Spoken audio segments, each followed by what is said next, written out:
नेपाल अब क्या करेगा जब चीन उसके सर पर सवार होकर उसकी ही जमीन हड़पने पर उतारू हो गया है। अब कुछ भी नहीं कर पाया तो अपने पुराने और पक्के दोस्त भारत से मदद तो मांग ही सकता है, जैसा कि हमेशा से भारत ने नेपाल की मदद की है। लेकिन अब भारत के खिलाफ बोल बोल कर नेपाल ने रिश्ते तो तनावपूर्ण कर ही लिए हैं, लेकिन चीन उसके साथ जो कर रहा है उसका क्या? नेपाल के हुमला, सिंधुपाल चौक, गोरखा और रसुआ जिले समेत कुछ इलाकों में 64 हेक्टेयर जमीन पर चीन का कब्जा सामने आने के बाद अब नेपाली सरकार के खिलाफ नेपाल के लोग ही आवाज उठाने लगे हैं।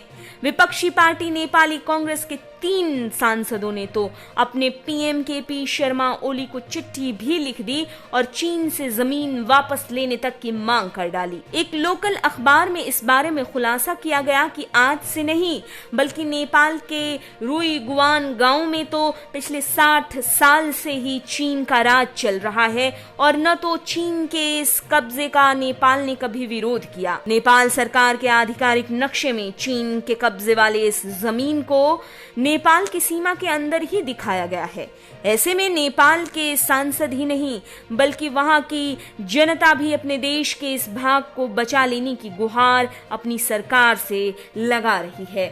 इतना ही नहीं, नेपाल की जनता ने तो भारत के प्रति अपना सम्मान भी व्यक्त किया जब हाल ही में 13 जून को नेपाल के नए नक्शे को नेपाल के सभी राजनीतिक दलों ने समर्थन दिया और इसे पास कर दिया गया। लेकिन नेपाल की आम जनता ने भारत की मित्रता को सम्मान दिया और फिर सड़कों पर उतरकर प्रदर्शन करने लगे और मांग करने लगे कि देश के नेता इस पास किए गए नक्शे को वापस ले, जिसके बाद सरकार ने अपील की थी कि शांति बनाई रखी जाए। संशोधित नक्शे में भारत की सीमा से सटे लिपुलेख, कालापानी और लिम्पियाधुरा क्षेत्रों पर दावा किया गया है और ये जगहें राजनीतिक रूप से काफी अहम मानी जाती है।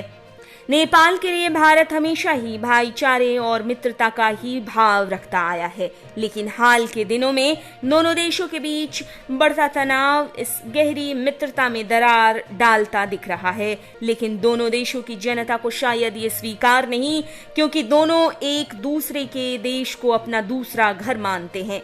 भारत हमेशा ही नेपाल की मदद के लिए आगे रहा है। देखना ये होगा कि आगे का माहौल दोनों देशों के बीच किस तरह का रहता है।